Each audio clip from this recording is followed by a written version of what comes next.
Hai sahabat bahasa, selain menjadi peringkat kedua sebagai negara yang memiliki bahasa terbanyak, Indonesia juga menduduki tempat pertama sebagai negara dengan banyak penduduk yang bisa menguasai setidaknya 3 bahasa atau disebut sebagai negara trilingual terbesar di dunia. Data ini adalah hasil dari riset oleh Swiftkey pada tahun 2015. Hal ini tidak lepas dari peran bahasa daerah karena menurut riset tersebut, sekitar 17,4% masyarakat Indonesia yang biasa berinteraksi dengan 3 bahasa, yaitu bahasa Indonesia, bahasa Jawa, dan bahasa Inggris. Namun tidak lupa juga dengan masyarakat di luar Jawa yang menggunakan bahasa daerahnya sendiri ya sahabat bahasa. Tentu saja ini menjadi hal yang membanggakan untuk bangsa Indonesia.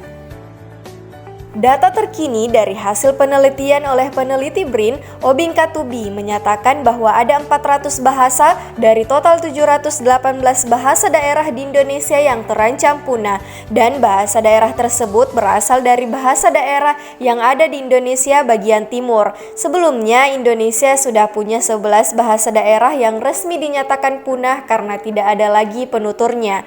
Revitalisasi bahasa daerah merupakan salah satu upaya yang dilakukan oleh Kementerian Pendidikan, Kebudayaan, Riset dan Teknologi melalui Badan Pengembangan dan Pembinaan Bahasa untuk melestarikan bahasa daerah di seluruh Indonesia. Bahasa Tobati merupakan satu dari 9 bahasa yang sedang direvitalisasi di tanah Papua. Bahasa ini adalah salah satu bahasa lokal yang digunakan di kota Jayapura, khususnya di Kampung Tobati dan Engros. Sekarang ini penuturnya telah berpindah dan tersebar di 3 distrik, yaitu Jayapura Selatan, Abepura, dan Muara Tami. Penutur bahasa Tobati semakin lama semakin sedikit karena pemakaian bahasa Melayu Jayapura telah mendominasi.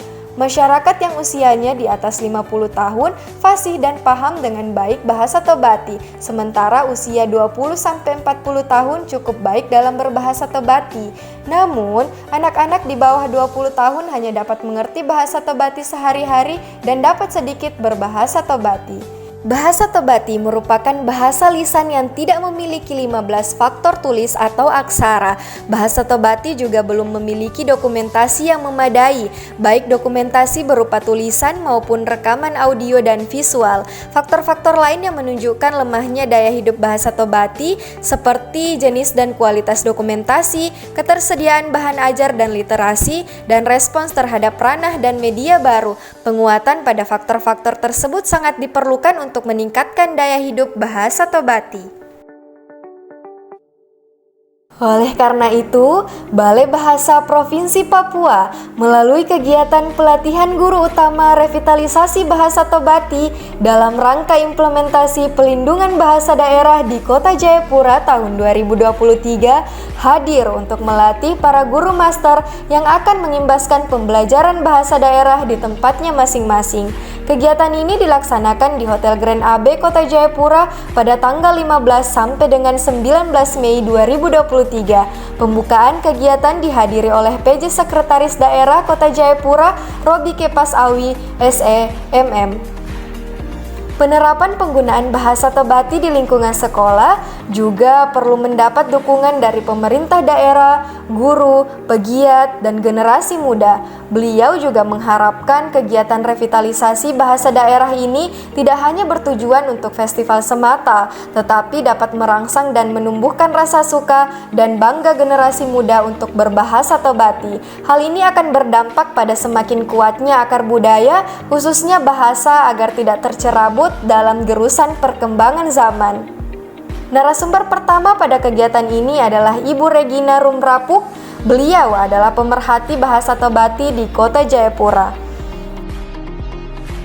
Narasumber kedua adalah Ibu Siti Mariati S. dari KKLP Pelindungan dan Pemodernan Bahasa dan Sastra Balai Bahasa Provinsi Papua. Sebanyak 30 peserta yang terdiri atas guru, tokoh masyarakat, tokoh agama, pegiat budaya, pegiat bahasa, dan komunitas penutur bahasa Tobati di Kota Jayapura belajar bersama narasumber terkait puisi, cerita pendek, mendongeng, pidato, pemerolehan bahasa ibu, dan nyanyian rakyat. Setelah berdiskusi dan mengerjakan tugas kelompok, peserta diminta untuk mempresentasikan hasil kerjanya di depan kelas.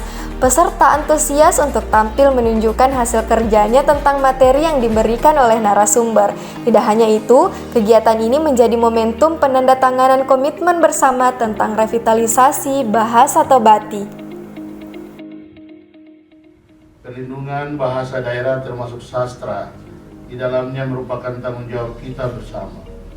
Selain masyarakat pemilik bahasa dan sastra itu sendiri, pemerintah pun tentu ikut hadir dalam usaha perlindungan ini, seperti yang telah diatur dalam Undang-Undang Republik Indonesia Nomor 24 Tahun 2009 dan Peraturan Pemerintah Nomor 57 Tahun 2014, teks Undang-Undang Nomor 24 Tahun 2009 juga peraturan seperti yang saya sebut tadi dalam kehidupan berbangsa dan bernegara. Signifikasinya terletak pada isi peraturan perundang-undangan tersebut yang mengukuhkan kedudukan bahasa sebagai simbol dan sarana pemersatu identitas dan wujud eksistensi suatu bangsa. Betul toh? Merdeka Belajar episode 17, revitalisasi bahasa daerah yang telah digulirkan oleh Menteri Pendidikan, Kebudayaan, Riset, dan Teknologi pada bulan Februari tahun 2022 perlu didukung oleh pemerintah pusat dan pemerintah daerah, lebih khusus pemerintah Kota Jayapura. Mendukung pelaksanaan Merdeka Belajar episode ke-17 melalui revitalisasi bahasa Tobati. Semua ekosistem harus turut mendukung program ini agar penutur muda bahasa Tobati meningkat, baik kualitas maupun kuantitasnya. Bahasa Tobati menjadi lebih kuat dan penuturnya semakin berkembang di tengah tantangan zaman saat ini. Ya, saran saya untuk kepada kepala balai dan seluruh teman-teman di balai, jangan bosan-bosan kalau pemerintah kota melakukan koordinasi untuk kegiatan ini bisa dilakukan di kampung-kampung lain. Oleh karena itu harapan kami kampung di Port Numba yang kita cintai bersama, ada 14 kampung, 10 kampung adat, ke depan mungkin juga akan terus kolaborasi untuk kampung-kampung yang ada di 10 kampung bisa dilakukan juga seperti yang hari ini kita berkumpul untuk Kampung Tobati. Dan pemerintah Kota Jayapura memberikan apresiasi kepada balai dan juga memberikan dukungan untuk kegiatan-kegiatan ini akan dilakukan di kampung yang belum dilakukan. Untuk mendukung program revitalisasi bahasa daerah, perlu adanya regulasi daerah yang mengatur pengembangan, pelindungan, dan pembinaan bahasa dan sastra daerah. Menggalakkan kembali sekolah adat juga sebagai salah satu upaya untuk melestarikan bahasa daerah, budaya, dan adat istiadat suku tertentu. Selain itu, perlu adanya muatan lokal bahasa daerah yang diajarkan di sekolah dan adanya kesepakatan bersama untuk menetapkan bahasa daerah sebagai bahasa pengantar dalam kehidupan bermasyarakat.